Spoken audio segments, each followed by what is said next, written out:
Shalom, selamat pagi dan selamat bertemu kembali.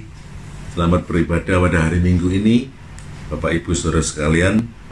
Hari ini kita akan kembali menikmati ibadah secara streaming, dan kita akan berdoa untuk mulai acara ini.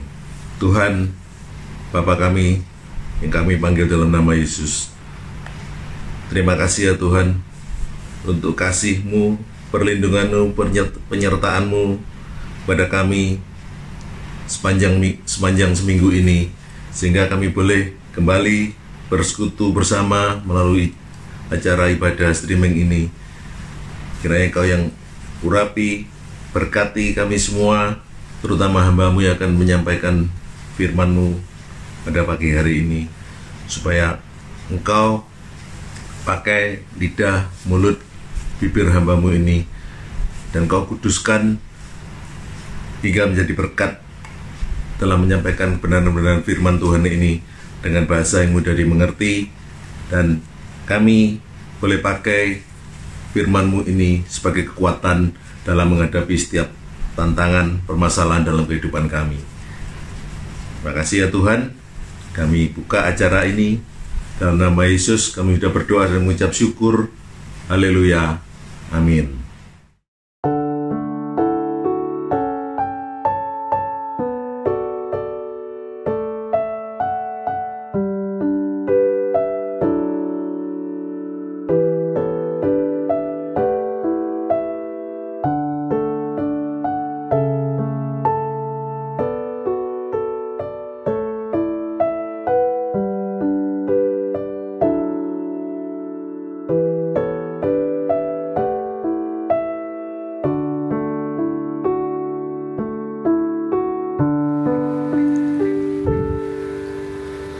Ini aku, semua milikku, ku serahkan padamu Tuhan. Penyesalan dan kebanggaan, suka dan duka, semua ku serahkan. Yang telah lalu, yang akan datang, hasrat dan harapan yang terbayang, masa depan dan rencanaku, semua ku serahkan dalam tangan-Mu.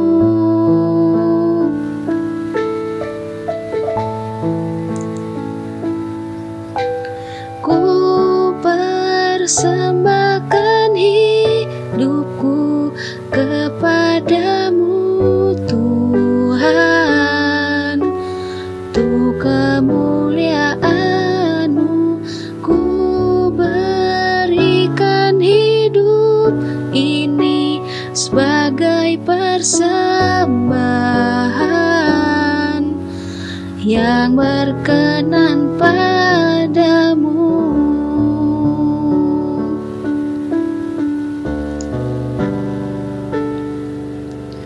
Ini aku, semua milikku,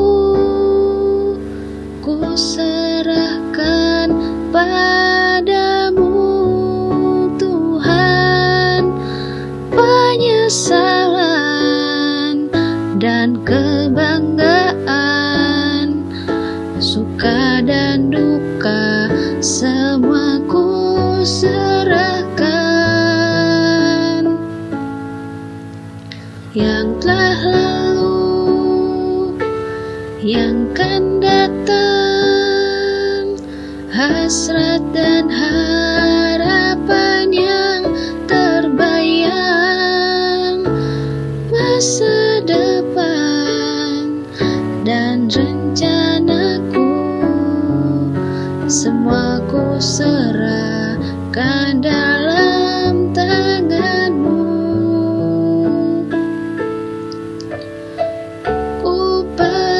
persembahkan hidupku kepadamu Tuhan, untuk kemuliaan-Mu ku berikan hidup ini sebagai persembahan yang berkenan padamu.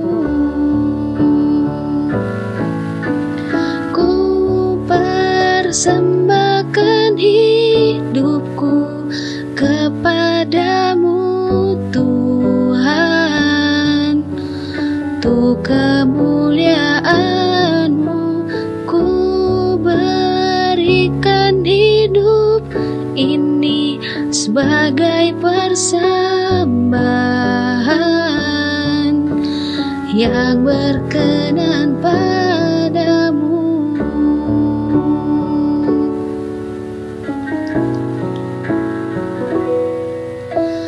Ku persembahkan hidupku kepadamu Tuhan, untuk kemuliaan-Mu ku berikan hidup ini sebagai persembahan yang berkenan padamu.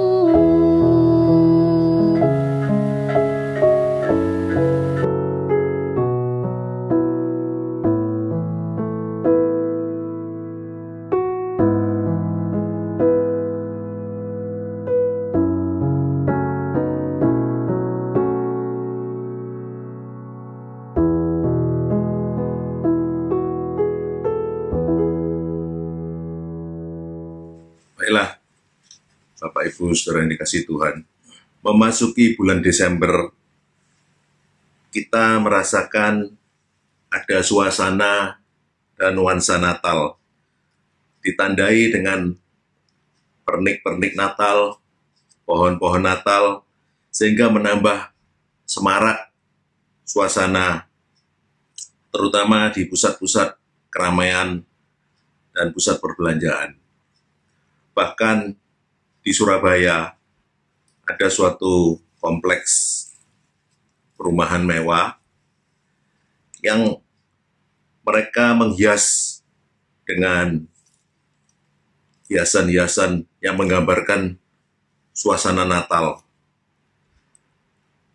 Di mana kalau malam hari juga dipenuhi dengan lampu-lampu yang gemerlapan, dan itu banyak sekali terdapat di beberapa rumah. Mungkin karena mereka juga bingung, biasanya bisa bepergian ke luar negeri, tapi sekarang dananya mau dipakai untuk apa, sehingga dipakai untuk menghias rumah mereka, dan itu juga dalam jumlah yang cukup banyak, sehingga suasana Natal sangat terasa lebih istimewa pada tahun ini, walaupun dalam situasi pandemi COVID-19. Dalam peringatan dan perayaan Natal, umumnya kita konsentrasi hanya pada kelahiran Yesus. Melalui pembahasan firman Tuhan pada hari ini, yaitu pada momen menjelang Natal, saya ingin mengingatkan bahwa ada hal-hal penting yang sebetulnya merupakan proses mendahului dan juga melengkapi tentang kelahiran Yesus yang kita kenal sebagai hari Natal. Momen atau tokoh-tokoh penting yang saya maksudkan itu adalah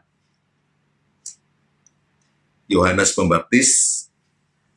Melalui kelahiran dan karya-karyanya kita bisa mengetahui nanti. Dan yang kedua, orang-orang Majus dari timur. Nah, ada baiknya kita buka firman Tuhan dari Lukas 1 ayat 5 sampai dengan 17. Saya bacakan judul perikopnya Lukas 1 ayat 5 sampai dengan 17, pemberitahuan tentang kelahiran Yohanes Pembaptis. Pada zaman Herodes, Raja Yudea, adalah seorang imam yang bernama Zakaria dari rombongan Abia. Istrinya juga berasal dari keturunan Harun. Namanya Elisabet. Keduanya adalah benar di hadapan Allah dan hidup menurut segala perintah dan ketetapan Tuhan dengan tidak bercacat. Tetapi mereka tidak mempunyai anak, sebab Elisabet mandul dan keduanya telah lanjut umurnya. Pada suatu kali, waktu tiba giliran rombongannya, Zakaria melakukan tugas keimaman di hadapan Tuhan.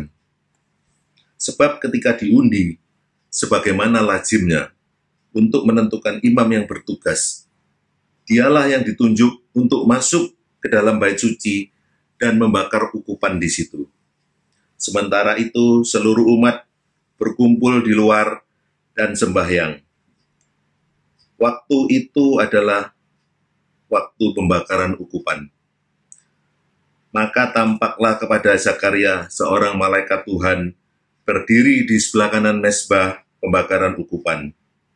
Melihat hal itu, ia terkejut dan menjadi takut. Tetapi malaikat itu berkata kepadanya, "Jangan takut, hai Zakaria, sebab doamu telah dikabulkan. Dan Elisabet, istrimu, akan melahirkan seorang anak laki-laki bagimu, dan haruslah engkau menamai dia Yohanes. Engkau akan bersukacita dan bergembira, bahkan banyak orang akan bersukacita atas kelahirannya itu. Sebab ia akan besar di hadapan Tuhan, dan ia tidak akan minum anggur atau minuman keras, dan ia akan penuh dengan Roh Kudus mulai dari rahim ibunya. Ia akan membuat banyak orang Israel berbalik kepada Tuhan, Allah mereka. Dan ia akan berjalan mendahului Tuhan dalam roh dan kuasa Elia untuk membuat hati bapa-bapa berbalik kepada anak-anaknya dan hati orang-orang durhaka kepada pikiran orang benar, dan dengan demikian menyiapkan bagi Tuhan suatu umat yang layak baginya." Kemudian kita lanjutkan dari Matius 2 ayat 1 dan 2. Kemudian dilanjutkan ayat 9 sampai dengan 12. Saya bacakan Matius 2 ayat 1 dan 2. Judul perikopnya, orang-orang Majus dari timur. Sesudah Yesus dilahirkan di Betlehem, di tanah Yudea, pada zaman Raja Herodes, datanglah orang-orang Majus dari timur ke Yerusalem dan bertanya-tanya, "Di manakah dia, Raja orang Yahudi, yang baru dilahirkan itu? Kami telah melihat bintangnya di timur, dan kami datang untuk menyembah dia." Lanjut, ayat 9 sampai dengan 12.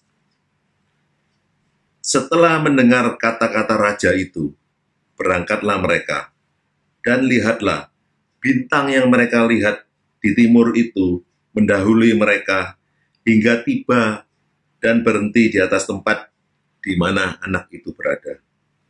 Ketika mereka melihat bintang itu, sangat bersukacitalah mereka. Maka masuklah mereka ke dalam rumah itu dan melihat anak itu bersama Maria ibunya, lalu sujud menyembah dia. Mereka pun membuka tempat harta bendanya dan mempersembahkan persembahan kepadanya, yaitu emas, kemenyan, dan mur. Dan karena diperingatkan dalam mimpi, supaya jangan kembali kepada Herodes, maka pulanglah mereka ke negerinya melalui jalan lain. Amin. Firman Tuhan. Dalam Injil Lukas, dikisahkan secara lengkap tentang pemberitahuan tentang kelahiran Yohanes Pembaptis. Itu kita bisa lihat di Lukas 1 ayat 5 sampai dengan 25. Kemudian yang kedua, pemberitahuan tentang kelahiran Yesus. Ini di Lukas 1 ayat 26 sampai 38. Kemudian yang ketiga, kelahiran Yohanes Pembaptis.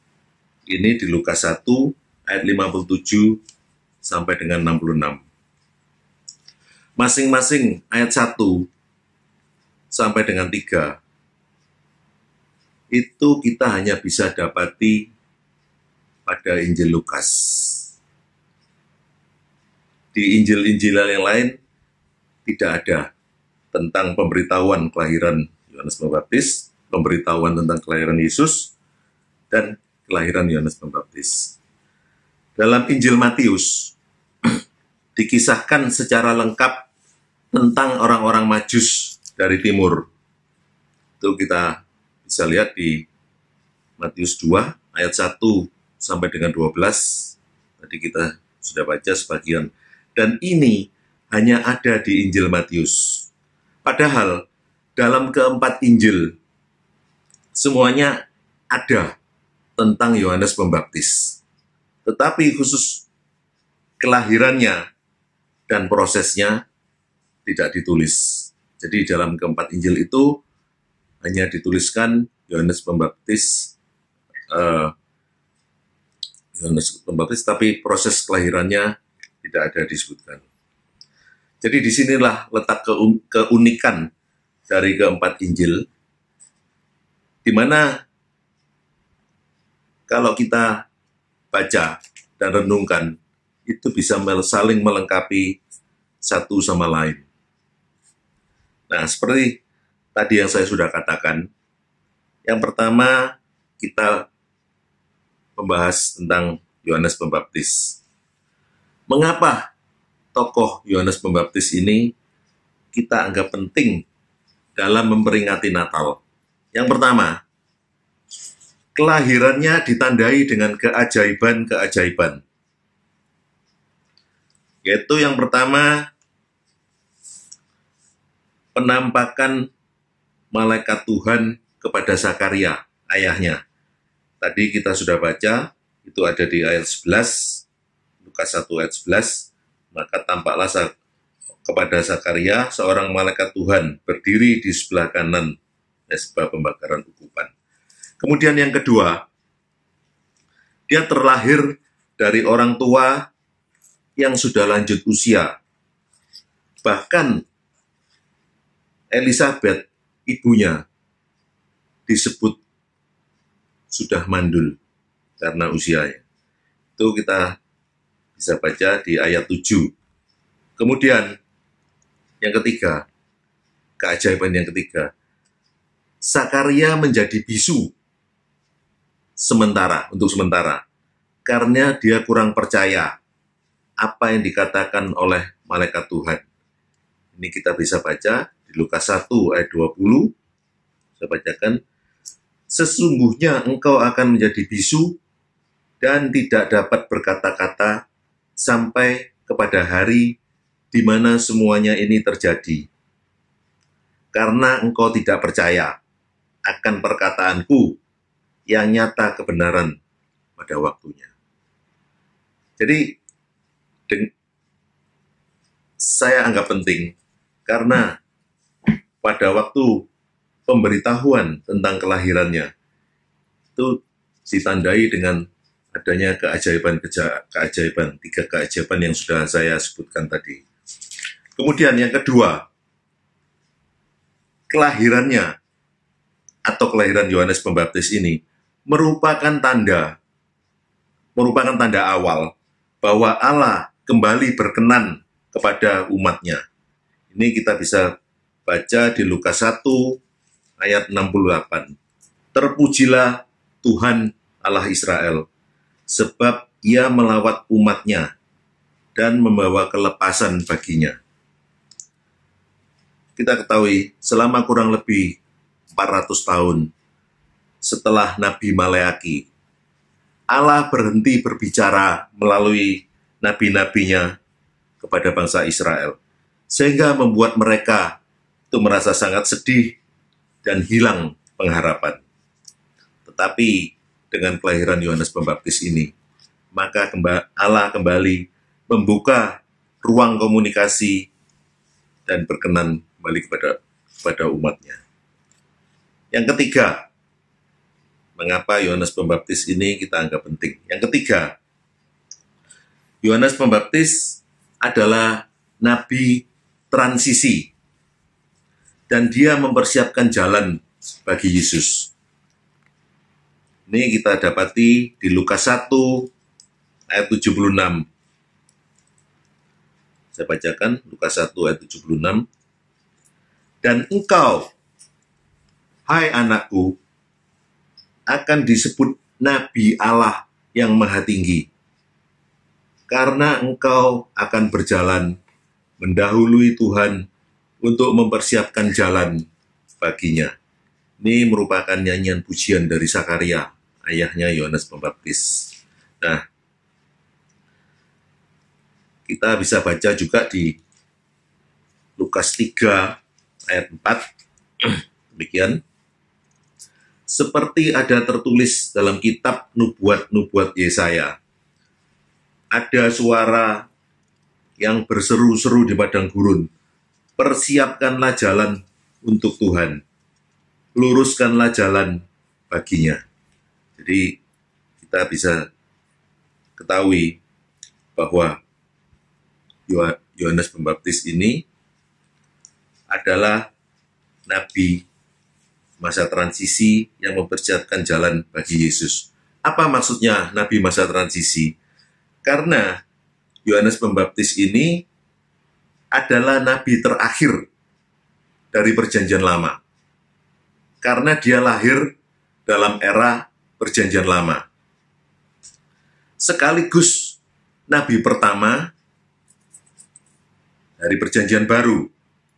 Karena dia berkarya dalam hidupnya itu dalam masa Perjanjian Baru, di mana dia mengenalkan keselamatan. Kita baca di Lukas 1 ayat 77. Untuk memberikan kepada umatnya pengertian akan keselamatan yang berdasarkan pengampunan dosa-dosa mereka. Jadi dia sudah terlebih dahulu mengenalkan keselamatan sebelum Yesus mengajarkan kepada umatnya, karena dia membukakan jalan bagi Yesus. Kemudian, yang keempat, dari arti penting dari Yohanes Pemandi, itu dia adalah orang yang membaptis Yesus. Yohanes Pemandi dalam pelayanannya telah membaptis banyak orang Yahudi, termasuk Yesus dengan baptisan air. Banyak orang yang salah mengira bahwa dia adalah Mesias, tetapi dengan tegas dia mengatakan bahwa dia bukan Mesias. Dia hanya membaptis dengan air, sedangkan Yesus sebagai Mesias yang akan membaptis dengan Roh Kudus dan api. Ini kita jumpai di Lukas 3 ayat 15 dan 16. Saya bacakan Lukas 3 ayat 15 dan 16. Tetapi karena orang banyak sedang menanti dan berharap, dan semuanya bertanya dalam hatinya tentang Yohanes, kalau ia adalah Mesias. 16, Yohanes menjawab dan berkata kepada semua orang itu, Aku membaptis kamu dengan air, tetapi Ia yang lebih berkuasa daripadaku akan datang, dan membuka tali kasutnya pun aku tidak layak. Ia akan membaptis kamu dengan Roh Kudus dan dengan api. Dengan demikian, kita bisa menyimpulkan bahwa Yohanes Pembaptis adalah tokoh penting yang menjadi perintis kedatangan Yesus ke dunia.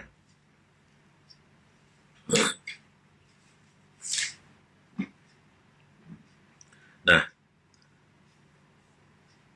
setelah Yohanes Pembaptis, tadi saya katakan hal penting lainnya yang harus kita ingat dalam peristiwa Natal ini adalah orang-orang Majus dari timur.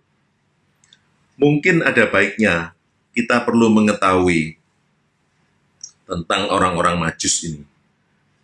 Siapakah mereka? Dari mana mereka? Berapa orang? Kapan?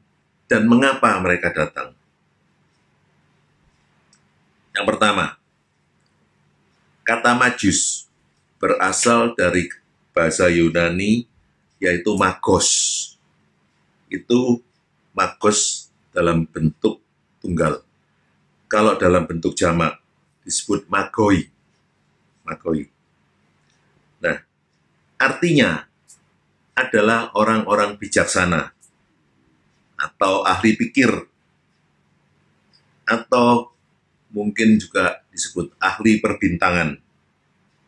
Tetapi dalam hal ini, ahli perbintangan jangan diartikan sebagai ahli nujum atau tukang ramal. Jadi sebaiknya kita jauhkan arti tukang nujum dan ahli ramal itu. Hanya kita batasi mereka adalah orang-orang bijaksana, ahli perbintangan itu tentang astrologi. Jadi mereka tahu kalau bintang ini berjajar dengan formasi tertentu, maka akan ada peristiwa apa. Itu karena biasanya itu melalui suatu kejadian-kejadian yang sudah berulang kali, atau mungkin mereka memiliki suatu kelebihan yang dari Tuhan, mereka bisa membaca keadaan yang akan datang. Itu tentang siapa orang-orang Majus. Kemudian tentang dari mana mereka datang. Mereka dikatakan berasal dari timur. Tapi sebetulnya lebih tepat kalau mereka itu telah melihat bintang di timur, yaitu dari terbitnya matahari. Penafsir Alkitab menduga mereka berasal dari Babilonia atau Persia, yang posisinya di sebelah timur Yerusalem. Bahkan ada yang mengatakan bahwa mereka dari Cina atau dari Yunani, karena posisi Cina dan Yunani juga berada di timur Yerusalem, dan mereka juga merupakan ahli perbintangan yang memang sering disebut-sebut dalam sejarah. Tapi sekali lagi, ini semua tidak ada kejelasan atau kepastian dalam Alkitab. Jadi hanya baru merupakan dugaan saja. Kemudian, kalau kita bertanya, jumlahnya ada berapa? Selama ini, tradisi kekristenan menyebut mereka, nama-nama mereka itu adalah Gaspar, Melkior, dan Baldasar. Jadi, nama-nama yang disebutkan ini hanya 3. Terus, persembahan yang dipersembahkan kepada bayi Yesus itu juga ada 3, yaitu emas, kemenyan, dan mur. Jadi, banyak orang menyimpulkan, atau mungkin selama ini kita menyimpulkan bahwa orang Majus dari timur itu adalah 3 orang. Padahal belum tentu demikian. Karena apa? Karena jumlah mereka pun sebetulnya tidak diketahui dengan pasti. Dan persembahan mereka memang yang disebutkan hanya 3. Emas, mur, emas, kemenyan, dan mur. Tetapi, apakah masing-masing itu hanya 1? Bisa saja emasnya banyak, lebih dari 1. Demikian juga dengan mur dan kemenyannya. Jadi, selama ini kalau kita menganggap mereka 3 orang, mungkin kurang tepat. Terus berikutnya, kapan mereka datang? menurut Matius 2 ayat 11, tadi kita juga sudah baca, lebih baiknya kita baca lagi, Matius 2 ayat 11, maka masuklah mereka ke dalam rumah itu, dan melihat anak itu bersama Maria, ibunya, lalu sujud menyembah dia. Mereka pun membuka tempat harta bendanya, dan mempersembahkan persembahan kepadanya, yaitu emas, kemenyan, dan mur. Di sini dikatakan bahwa orang-orang Majus itu menemui bayi Yesus di sebuah rumah, bukan di palungan, sebagaimana yang kita lihat di gambar-gambar Natal. Dan bayi Yesus itu terbungkus dengan kain lampin. Jadi, perkiraan pada saat itu, kemungkinan Yesus sudah berumur di atas 1 tahun. Dan sudah bisa berjalan. Tapi masih di bawah 2 tahun. Nah, mengapa kita sering melihat gambar orang-orang Majus ini bertemu dengan Yesus di kandang domba dan terbungkus kain lampin? Karena ini mungkin terpengaruh oleh apa yang ditulis dalam Injil Lukas. Dalam Injil Lukas, yaitu di Lukas 2 ayat 7. Saya bacakan. Dan ia melahirkan seorang anak laki-laki, anaknya yang sulung, lalu dibungkusnya dengan lampin dan dibaringkannya di dalam palungan karena tidak ada tempat bagi mereka di rumah penginapan. Jadi Lukas menggambarkan proses kelahiran Yesus pada saat itu.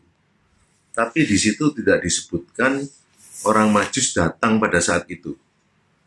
Kita bisa temukan di Matius, pada saat orang-orang Majus ini datang, mereka menemui Yesus beserta orang tuanya itu di sebuah rumah.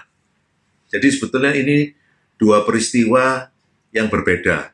Tapi ya, kita nggak tahu, imajinasi orang-orang yang menggambarkan orang Majus bertemu dengan bayi Yesus di palungan itu mungkin berdasarkan apa yang mereka baca di Injil Lukas.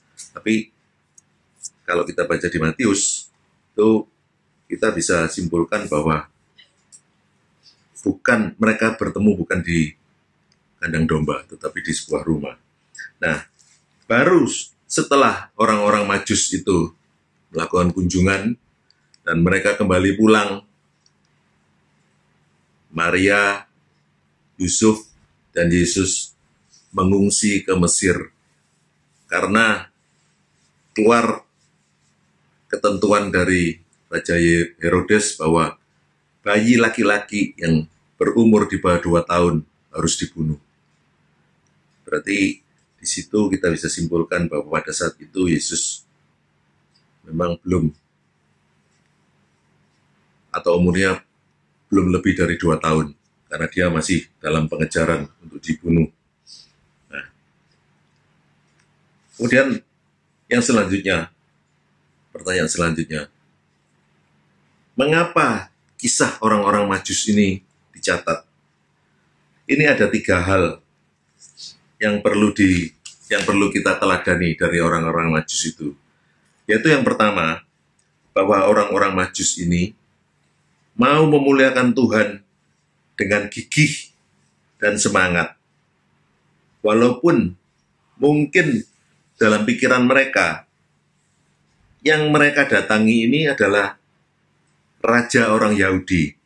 Yang jelas, setelah mereka bertemu dengan Yesus, mereka tetap meyakini bahwa Yesus ini adalah raja, bukan sembarang raja.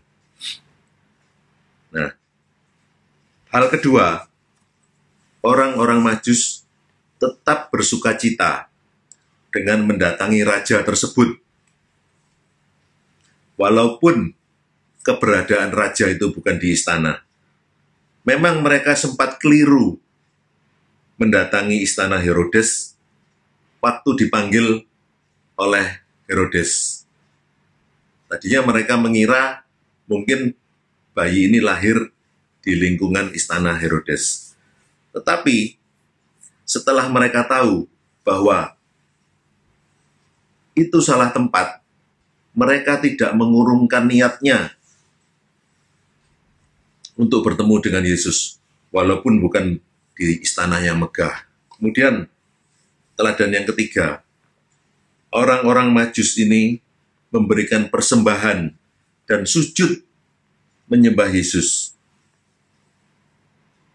Persembahan emas melambangkan bayi Yesus akan menjadi Raja Agung. Persembahan kemenyan melambangkan bayi Yesus akan menjadi Imam Agung.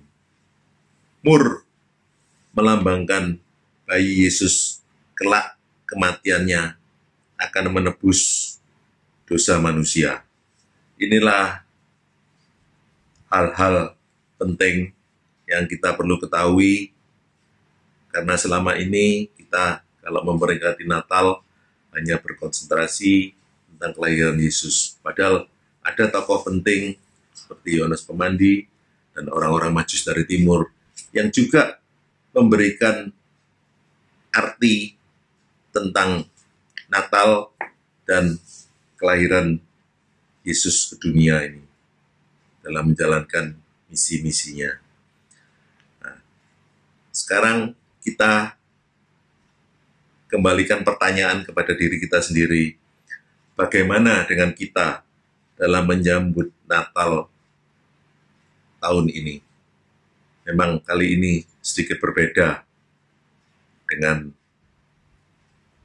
Natal-Natal sebelumnya, di mana saat ini kita mengalami situasi pandemi COVID-19. Tapi saya pikir makna dan arti Natal itu yang masih tetap selamanya, bahwa kita ingat Yesus itu membawa terang, damai, dan juga karya penebusannya bagi seluruh umat manusia untuk berdamai kembali dengan Bapa di surga. Demikian firman Tuhan. Amin.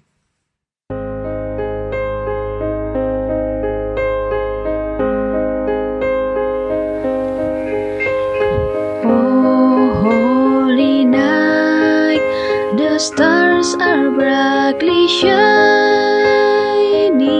It is the night of our dear Savior's birth. Long lay the world in sin and error pining, till He appeared and the soul felt its worth. A thrill of hope, the weary world rejoices, for yonder breaks a new and glorious morn. Fall on your knees, oh, hear the angel voices. Oh, night divine, oh, night when Christ was born. Oh, night divine, oh, night divine.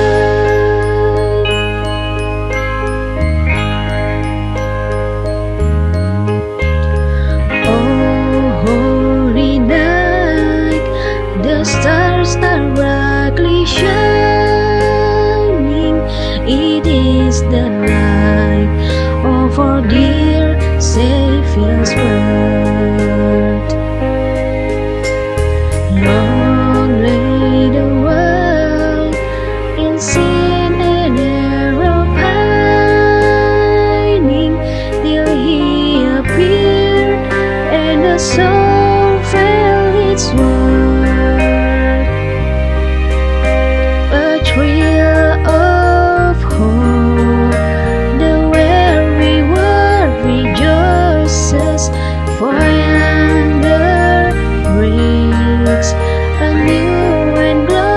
is more.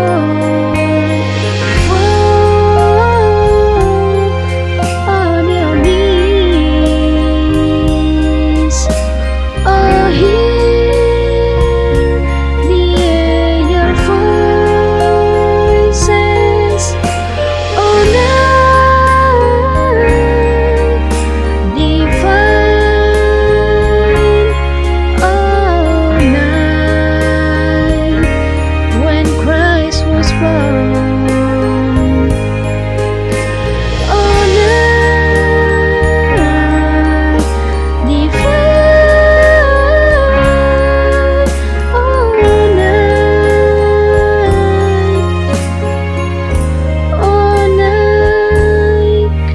divine.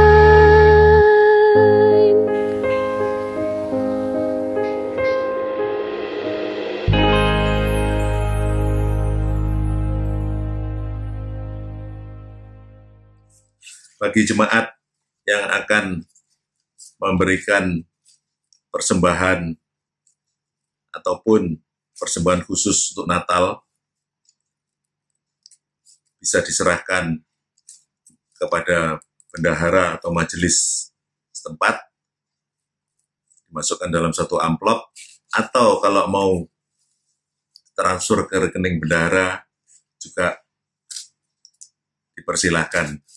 Bapak Ibu Saudara boleh pilih mana yang lebih tidak merepotkan. Demikian pengumuman. Terima kasih.